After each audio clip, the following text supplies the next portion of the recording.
In this session, we'll talk about how to improve your sales by addressing customer objections in your Amazon product listing. And our guest today will be Danny McMillan. And before we move on to the content, I wanted to mention that this event, this session is sponsored by two companies. One of them is Getida. They help with Amazon FBA reimbursements and auditing. They are one of the first companies helping Amazon brands to get money back from Amazon, because Amazon owes for different scenarios where maybe inventory is lost or destroyed in the Amazon warehouse or different other issues. So check them out. They can help you to get money back. And the second company which is sponsoring this session is VAA Philippines. They help with virtual assistants for basically any kind of e-commerce aspect in your business. So even if you are selling on Amazon or Walmart or other platforms, they will help you with from A to Z. So check them out. The link is below in the description. And now I wanted to bring our guest, Danny. Hello, Danny. How are we doing, guys? Hi, all good. I hope you're also well. So Danny McMillan is known by Sellers Sessions podcast and also Sellers Sessions Live conference in London. Yeah, Danny, could you please introduce yourself? Maybe some people haven't seen your podcast, so it's always great to know what Yes. So my name's Danny McMillan. I run Seller Sessions Live and the podcast. We've been going since 2007, over 1,000 podcasts. We do these Seller Sessions Live each year. With the last 5 since 2019 have sold out. Each year is one of the most popular conferences for Amazon sellers in Europe, alongside what Augustus does himself. I also run Data Brill with Dr. Ellis Whitehead. So Dr. Ellis Whitehead is one of the former engineers, was one of the algorithm experts that worked at Jungle Scout on the original Jungle Scout algorithm. So we've been running that for the last, nearly 7 years now. I'm also known for a lot of the work that I do with breaking down the A9 algorithm using the science literature as well, just to work through some of the discoveries, get rid of some of the nonsense as well. Obviously, there's a lot of what's the word for it? There's a lot of theories around ranking, and a lot of them are either observations that have been denounced, like things like the honeymoon period and stuff like that. So pretty keen and geeky on that stuff. But one of the things I'm keen on right now and at the moment, which goes beyond ranking and everything else, is customer objections, which I'm going to be covering today, because we get a lot of pushback from this, and I'll break down why the pushback comes and the benefits of doing the customer objections process as well. All right, amazing. We will soon go into the content. I wanted to mention that anytime, if you feel you get value, don't forget to click like below this video and also subscribe to our channel. And I see that Camila is commenting that she loves the background. Probably she's talking about Danny's background. Thank you. I guess so. I can also make blue to match Danny. I need to reach over there, but you've got one of those controls where the colors change. All right, cool. Yeah. And I think now we're ready to jump to your presentation. We have your slides on the screen, and let's do it. Okay, so why your products fail if you have not had your customer objections met, right? So over the last year or so, I've been thinking about certain metrics. I like to sit back and think, okay, let's take everything back a step. What are some of the most important and fundamental things beyond things like understanding how ranking works? And we all know that having a good product pipeline is key to Amazon business. So I consulted a lot of smart people, and there's one thing that I come up with that's, I believe, is more important than everything else, goes beyond AI and everything else. And people haven't come back with a better alternative. And that is, I don't believe there's anything that beats finding your customer objections and then having the ability to fix it. Now, it's important when I say, and then having the ability to fix them. See, what I've noticed is sellers really do excel at analyzing the competition, mining product reviews, very good at extracting data, finding flaws in other people's products, really good at generating ideas for improvements. But what's happening here is they're taking a bunch of data from other people's products and then Frankenstein a new mousetrap. And this is based on everyone else's mousetrap. So their testing format may be, run an image poll, right? They go, well, which one do you like better? This main product image or this one, meaning A or B? The problem is that information in isolation is about as useful as a chocolate ashtray. The reason that is because the test is not one conducted within the search experience. And the second thing is there's no context to the competition. So all you're doing is asking which image is slightly better than the other. So effectively, all you're doing is competing against yourself. If you're going to run image tests like that, you're going to want to run images of the competition that are doing well and making sales, i.e. in the top 10 organic search results, select products from there and then compare yourself. Okay, so what you test for is equally as important of what you're choosing to test to get the best results. Now, this is the common thing, right? Launch day comes, you go hard on PPC, you get your ranking campaigns underway. A few weeks in, you start to get a few cheeky friends and family reviews. Then, your Vine reviews start slowly coming in. Then you get to month 2, and now you're still burning cash, right? So you watch a few podcasts, you attend your mastermind groups. You might even throw in some gift keywords if you're desperate for a third of the conversion rate. And it's all because a lot of people have missed one vital step. And that is who is giving you feedback on your customer objections, right? So this is based on your Frankenstein mousetrap, which you built using the data of other people's products. And this is why it's really key, right? So if you haven't got that information, if you hadn't taken that step, or if you'd taken that step, you could have skipped a lot of pain here because you would have saved a lot of time, energy, and money, right? So if you've gone ahead and run some tests and asked, what are your objections to buying this product, i.e. your product, you could have saved yourself possibly tens of thousands in wasted spend. Now, there is a key downside of customer objections, but you get to find this out early as well, is that you'll find out that your product is not fit for market. But at least it gives you the opportunity to see if you can fix it, or worst case scenario, you might need to dump it and move on. Now that's painful, right? But everyone learns through pain. Here is the upside of that though. You won't waste 6 months of your life like a typical entrepreneur that put their nose to the grind, okay, and keep trying to put a square peg in a round hole because they never give up. You won't ramp up your PPC and run around with a crystal ball expecting some results that won't appear because you haven't met your customer objections. You won't blame the A9 algorithm for updating its algorithm. You'll no longer gas yourself over the honeymoon period. You won't keep switching keywords. You won't indulge yourself in gift keywords, and you won't send external traffic to your product detail page to try and fix your product customer objections.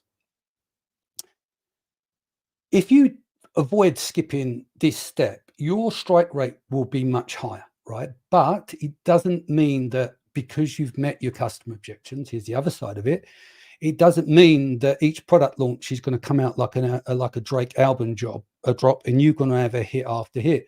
But you should be able to improve your strike ratio, okay? And you've got to remember, a lot of people get lost on this, but your most precious resource isn't money, it's time. See, time is something you can't get back, but money you can make more of, okay? So as early as you can, finding and getting your customer objections met up front will save you on both. Now, these are the 4 key pushbacks you see with customer objections, especially when I speak to people about it. A lot of people are not interested in the slightest of doing this, right? Number 1 is it's boring and tedious, right? So there's no magic hacks, there's no sex and sizzle, and there's lots of diligent documentation in most cases, not always, but quite often. right? Number two, it's too costly to do. So some people would say it's too costly to do this, right? But they're quite happy to spend thousands on video content for external traffic because it's sexy to get a lower conversion rate further up the funnel. But they won't say spend 300 to 400 to validate you for an image stack, or doing a couple of tests to find out the customer objections, whether that's through video feedback or through written feedback. The other thing is they tend to do mental gymnastics to find holes into doing these kind of testing. A lot of people would discredit the traffic sources for the tests, yet they wouldn't necessarily have any data on their own products other than they would say, yeah, but I know my market. And I've seen this time and time again. I've been in this game since 2015. You see a cycle of sellers coming through, and then they'll win and they're on top of the world and they feel untouchable. And then when it stops working, the game obviously changes for them. And there's so many moving parts. And we are moving to a period now where it is harder and harder for people on Amazon to make the margin work, right? So it's doing rigorous testing is going to be one of the best ways to improve on your margin, okay? The number three, right? So the other thing is, when it's confusing for people to object doing customer objections, is they don't know what to do with the data, right? So real conversion optimization, I've been doing it since 2008 now. Most of you guys will know who Russell Brunson is, but you have never heard of Pep Larger, and Pep Larger is the godfather of conversion optimization. Now, what you've got to look at is real conversion optimization feedback is a collection of clues and breadcrumbs, right? It's not a one-time event or a hack. And there are times when the objections can be nuanced and you have to tease these out, right? So interpretation of feedback is a skill that you will develop, very much like when you're doing product research. That's a skill that you learned and you refined over time. You update your SOPs, etc. Now, the other thing, and I've had this with clients before, they go, yeah, but Dan, look, the data in this is shit. And then we sit down together and then we come up with 12 objections from the same data. So again, this is something that you would develop and refine over time, and you will get faster at doing this, right? Because at the end of the day, there is no secrets, there's no hacks, there's only the work that you're willing to put in, which is more than 98% of the other sellers, right? Now, the last part, which becomes a bit more tricky as well, this tends to be the hardest part for people. Now, because we've only got a short amount of time, I'm just going to give you a small example. And so we're going to focus this around images, right? So the question is, how do we visually represent each of the customer objections, right? So let's use example GSM. Most customers are like, what is GSM, right? So, and why should they even care, right? And what you see quite a lot is in listings, people use comparison charts in their image stack. And, you know, you might as well say, my GSM is bigger than your GSM. But the thing is, it doesn't cut it and no one cares. So getting to your objections is the tricky part, is spending time and working out how would you visualize it. So we knocked this up this morning before. I just threw this in as the last minute because I wanted to get it across, because we only have a short amount of time. And the best way to do that is the visual representation. So what you've got here is you've got one at 320, one at 200, one at 100. So one thing explains why GSM matters in a visual representation. This isn't a finished image by any stretch. I'm just giving you the conceptual element of creating a visualization, okay, of visualizing the customer objections. Because of course, what is coming next? Well, of course, the bottom one, the 320, is going to be the most expensive, right? So a customer objection can be the price. So you're trying to get them to overcome the issue with the price, because they've seen others in there and they've gone, well, that one, the GSM of 100 is $9.99. I'm going to give you arbitrary numbers. Then the 200 is $14.99 and the 320 is $19.99. Now you know why this one costs $19.99, because it's thicker, it's got better quality, it's going to be more durable. Even if the person goes for the middle range and go, well, I'll go for the 200, I'll spend $14.99. The point is you're able to get over the visualization of the objection versus using a chart where it's just in text format, which doesn't give you the context. Now, if you notice here, I'm not taking someone else's products and putting someone else's products in there. We're keeping them so that you're using Photoshop, you're manipulating the images so they're not related to a third party. All you're doing here is you're demonstrating what GSM is, and then, of course, why it matters. Now, I want to go into the next step is to go into image stack. This is a seller called Sim Mahoney. He's an 8-figure seller from the UK. He came on my show a few weeks ago, sorry, and he did some main image hacks. So I want to give him his flowers for that, but we're not going to just talk about the main image. We're going to be talking about the visual representation here of the whole image deck and walk through it, and I'll explain why. So with all the testing I've done and the feedback that I've got back, because we often talk about what should go into these images. Of course, you're going to have action shots, and there's also the fact that, get your brand over and blah, blah, blah, constant echo chamber stuff, right? Which it's not that it's not valid, but sometimes images don't really present anything other than they look pretty, right? They look good with nice fonts.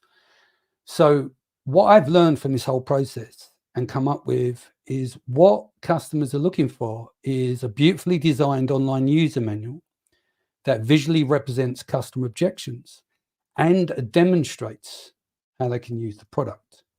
So this is why this is a good example.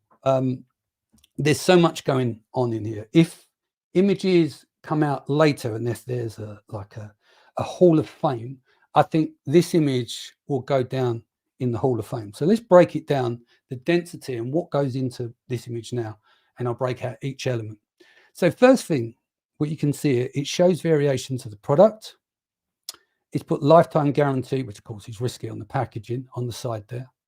The main keyword is on the packaging, as you can see, milk frother with stand. Now, I've done a video, Augustus, well, I'm not here to promote it, but I've done a 20-minute video using Amazon recognition. I cover this with the keyword on the packaging, but I also tie in from some of the science literature, listing attributes and the cross-referencing of attributes and Cosmo. So check that out if you've got the upgrade package. Again, in the image here, they're using coffee beans as props.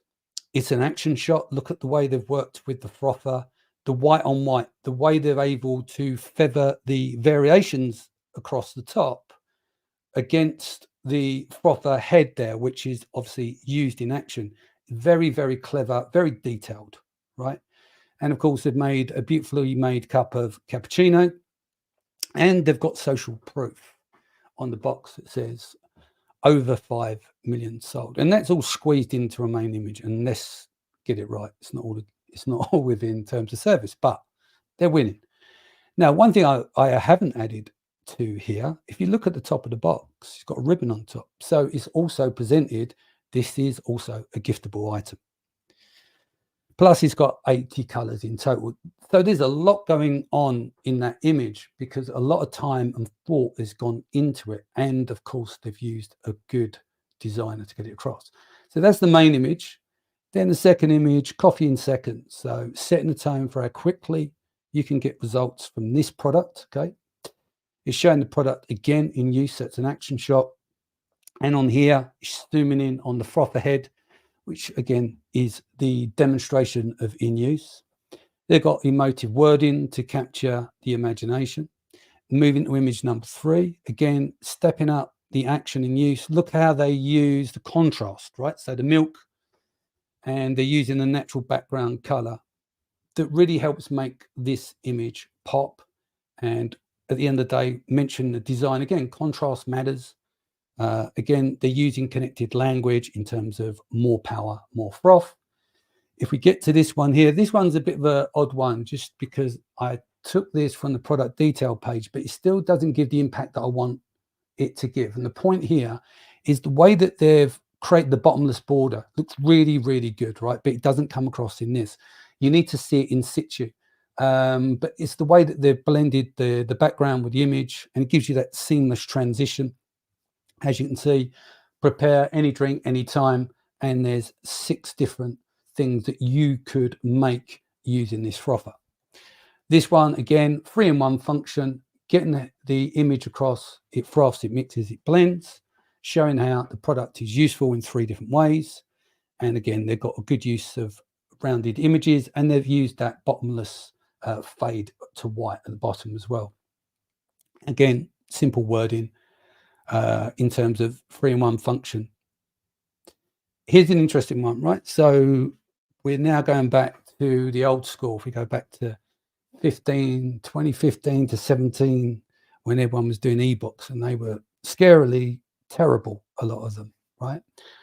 But I think they've done a really good job here, because a lot of the ebooks back in the day, they just look like bad affiliate marketing, okay? And that's going to turn off articulate buyers.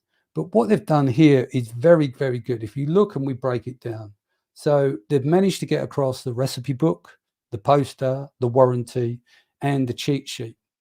And if you use good language here, you know, we've got you every step of the way, right? So keeping you engaged. This is the downside of it. Now, we're giving this a critique as a deck, right? But let's be honest, they're killing it with this product. And as I said, I'd put that main image in the Hall of Fame if it ever came up in the future. So they've had a wasted opportunity here. They could have put a prompt in there that could come up with a decent headline. But of course, they're going to get forgiven for that. Again, bringing back to prepare the drink anytime. They've used a higher quality stock image, okay? And it hasn't been forced with Photoshop. The amount of times you've seen terrible images, right? Where it looks like someone's had their hands broken, where they're forcing the product into the hands of that stock image shot. Again, they've used the fade to white effect. Doesn't come across here. But when you do that and you work with your designer, test this, do it in situ and upload it, and you'll see what I mean. Again, managed to include the product in use 6 times in the shot. Again, busy image, but somehow it doesn't seem too overcrowded, right? And that's the essence of working with a good design team as well. At the end of the day, skills pay the bills. They've repeated the image here on image 8, which is, you know, a wasted opportunity. Now, let's look at the key takeaways from this. All these images here are from renders, so not photos, right? So this gives the brand a huge amount of flexibility in terms of layout and positioning and what they want to do with the images. Obviously, the main image is not going to meet terms of service, but they're winning anyway. And then let's go back to what do all these images have in common? Well, they're a beautifully designed online user manual that visually represents customer objections and, of course, demonstrates how the product can be used. Thank you. Cool, amazing. Thank you very much. So, cool. I will put names. Okay. Thank you very much, Danny. You're welcome. I was just in chat with John, who's supposed to join our session, but he said, yeah, it's impossible for him to stream video in the event where he's at. So we will not have him this time. All right. So during your session, you mentioned the additional video, and I wanted to bring this up. So as Danny mentioned, actually this event, this session is part of the Seller Fest Online Virtual Summit, where we have about 40 speakers attending and providing value. And we came up with a VP package, which is which includes additional 40 videos, which we will not be publishing on YouTube, but they are provided by the speakers which are speaking at Seller Fest Online. And Danny also provided a session. So maybe you can give us a short overview one more time, what you will be sharing in these 20 minutes. Yeah, so you asked me to cover this, and the thing is, a lot of people have been speaking and talking about Rekognition, which is in AWS, because there's 2 main tools that people are using, right? Which is Rekognition, which is video and image processing, and also Amazon Comprehend for sentiments. Now, what I tried to do is people are using it for a handful of reasons, but I wanted to give them a little bit more in depth of how attributes are very, very important. Okay, so I went down the rabbit hole to tie together AWS Rekognition, which in the papers which I've included for PAM, which is the attributes, which is the OCRs. So without getting too technical, basically is how they're viewing the image and the contents of the image and how they cross-reference other attributes on the listing. Like, you know, breaking down the brand name on the image, breaking down how that cross-references if the brand name is in the title. And then what I do is I tie that in with Cosmo, which is a framework which a lot of people have been speaking about now. So I wanted to tie all of those elements together because what I did find out, and which is in that paper as well, as part of the tests, if Amazon are using, I'll give you a world exclusive here, if Amazon has published that paper and what they're using on the back end in order to understand what is going on in images and providing attributes to those images, then they are using Amazon Rekognition as it mentions this in that paper. And if they mentioned that using that in the paper, that probably means that comprehend for sentiment analysis will also be used as part of A9. We don't have the proof, but it's putting those little dots together. So in that 20 minutes, I'll give you the overview and I'll give you a few ways why people are using it and how this ties in with attributes and why it's important for ranking. And that probably helps you the most. Yeah, cool. Thank you very much. And yeah, those who want to get access to this VP package, just follow the link and yeah, you will see all the information. So now we have few more questions. There is, I think, customer objections is a new term, or the term which not many people are using. And for example, Domantas is asking, what do you mean by customer objection? Can you give examples? So maybe it's also a language barrier for non-English natives.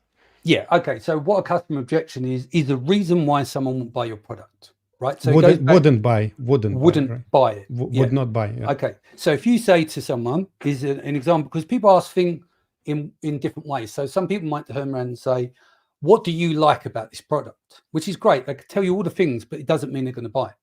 So the question is, and there's variants on the question, what would be your objections to buying this product? So someone would look at the product and feedback and say, I do like it, but I'm not sure about this. That looks like it's a bit, you know, the handle on that looks a bit flimsy, so I wouldn't buy it. So flimsy handle as an example, depends if it's a cup, or I wouldn't buy it. I think it's too expensive. There's far better ones on the market. So you've got to work out, where do I raise the value of this product? Or I wouldn't buy this product because I don't actually like the color. If you did this in blue versus green, for instance, then I would buy it. Then you would know to use the green variation, right? So the objections is that you're in isolation. You make a product and then you bring it to market. And then you're going to run your ads, you're going to do all your ranking and everything you're going to do in terms of your campaign for marketing.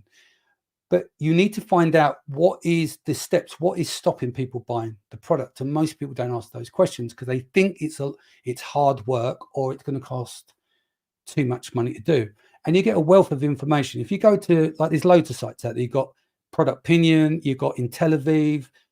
Who else have you got? You've got PickFood. If you've got is it Diego who was asking that question? Domantas. Okay.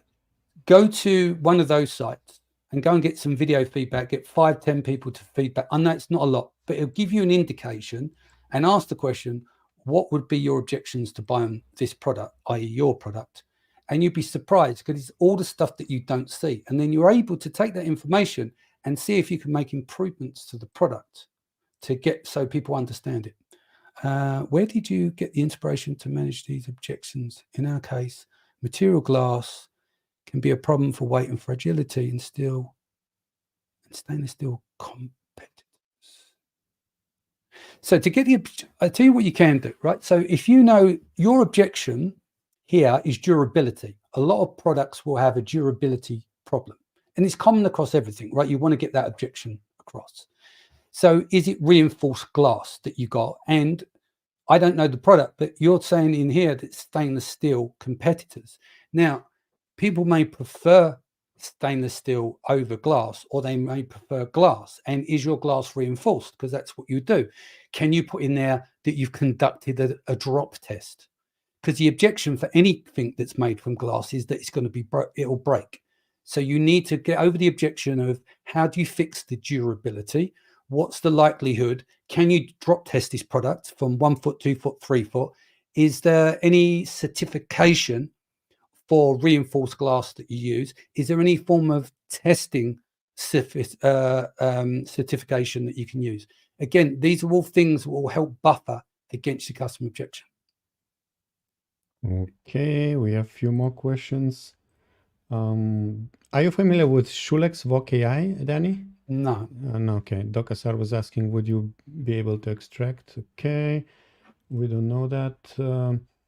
So Keith was saying really good breakdown, and that was super helpful.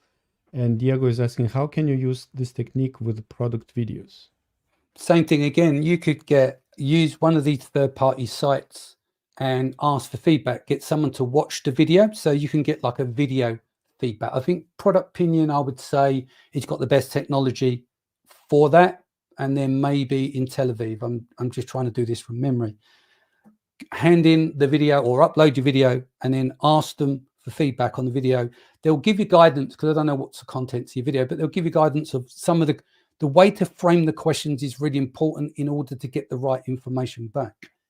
So if you're not sure about your video, you can get lots of people to feedback, maybe 10, 15, 20 people. Then you'll make notes for your editor, and then you can make changes to the video. The more feedback, the better. But some feedback is better than zero feedback. And what you got to understand, there is no number one way of doing customer objections that is exactly right. The fact that you are doing them will put you ahead of most people. Great. Thank you. Keith is asking, outside of looking at the reviews on Amazon, are there other ways to understand what customers are looking for in product or niche? Yeah, again, you can go and use these third-party platforms. You can take other people's products that you're interested in, right? And you could ask questions related to that need. You could take the bestseller, and then you could ask questions on that product. It's not even your product, but it will give you an idea whether you want to enter that market, and it will give you an idea directly from people to see whether they would purchase it or not. Right, cool. Thank you very much. Let's see. Yeah, I think that's it. We don't have more questions from the audience. No worries. Thank you, Danny. And you're welcome. Thank you, guys. But yeah, let's talk a little bit about your event, which is one of the top events in Europe. So Danny is organizing every May. It's always in May, Seller Sessions Live. Can you give like how it's different from other events in Europe or even in North America? I think what it is, we're not a large event. Like, we have 200 sellers there. It's 7-8-figure sellers. Our speakers on stage over like the last couple of years, we hadn't announced the lineup this year, August this year. I don't normally do that till the January, but the lineup are all 7-8-figure sellers, and I like to get a mixture of what I call the new breed, people that are coming through, and the established names. So, like, for instance, the last Seller Sessions, people that we've helped, get visibility is people like Colin Raja, and you've got then obviously people like Adam Heist, he's well known, and you've got Brandon Young, of course. So I like to have a mixture of the lineup. And I suppose for me, I come originally from the music industry, and my events is about, work hard, learn hard, and party even harder. So we end up, everyone's out partying as well. Safe environment. I have a special security team that I have. But I think where we may differ from others is that, and present company excluded, some events can be like a cheese and wine party. People turn up in suits, and I think they should be fun. And I try and inject that kind of party atmosphere into what we do. But also give people a safe space. We get a lot of women that attend our events as well. I have ex-Special Armed Forces security. Some people think it's over the top, but I know people's safety is important. And if you are partying and you're drinking and you're learning and all these kind of things, you have to create the right environment for that. So I think that's what makes us different, is that we've got a bit of anarchy behind it rather than let's wear a suit, go to a conference kind of vibe. Yeah, and it's not for everyone, but it seems to work for us. I've lost your audio there. Okay. Talking about events, Orange League is also organizing event in March, European Seller Conference, and I will be saying next time in that event, I said, like, I will say, hey guys, if you want party, go to Danny's event, but in our event you will not get party, like hard party like Danny's doing. So yeah, this is, but everybody has what, yeah, exactly. But you're different to everyone else, right? So you have your niche, and I think that's what's important. If people bring a different character to each of these events, it's interesting and people will go to more events. The danger is if every event seems like the last event that they attended. So you inject your personality, Augustus, into your events, because I've done a lot of your events, right? Not just the summits, but I've spoken a lot of your events.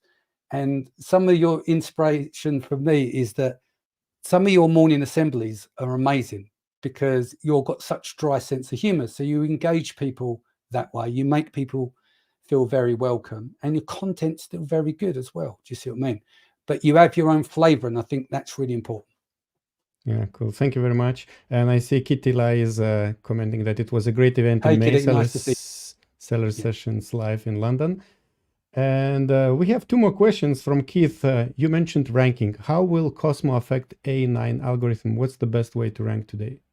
Well, probably the best thing to do is if you go to sellersessions.com and then go to A9, I've got the world's largest resource for A9 algorithm where we break down everything. Yeah, so if you go ranking on Amazon, and then there's the ranking bot as well, but I need to update some of the papers in there. I keep promising to do that, which I haven't done. But what I am be dropping tomorrow or the next day, I've been waiting to finish up on a Cosmo piece, and we've also got a bot that goes with it as well, which the idea is it'll be able, one, you understand better as it engages you how to integrate Cosmo into building your listings and structuring, but most importantly, which has been the toughest step, is the back-end attributes, because they're different for different products, and we've tried to find a streamlined way of doing that. So the idea is it will enable you to understand, one, the contextual understanding the keywords. We've also put papers in there for semantic and BERT, not just lexical. But when you use the bot, it'll be like a self-tutorial, and it will help you understand how the Cosmo framework works and how you could build a listing by incorporating the Cosmo framework. But we haven't got time a day to go through it, but that gets dropped tomorrow or the next day. Yeah, so check sellersessions.com. And we have one more question from Prohal. Yeah. Are we allowed to send the customer product instructions via PDF before or after purchase in order to address the product objections? I don't think so, no. Is it even possible to? No. Yeah, you don't have like access via email. You cannot really. Yeah, so sorry about that. All right, so I think we are done. It's nice content, and yeah, visit sellersessions.com. Soon you will get information not only about A9 but also about Cosmo. Yeah, and cool. Yeah, that's it. Thank you very much. And Doc Azar said pure gold this session. Thank you. Thank you. All right, take care. Bye. Okay, bye. And now I would like to invite you to watch other video on our channel where you will learn how to boost your click-through rate of your Amazon product listings.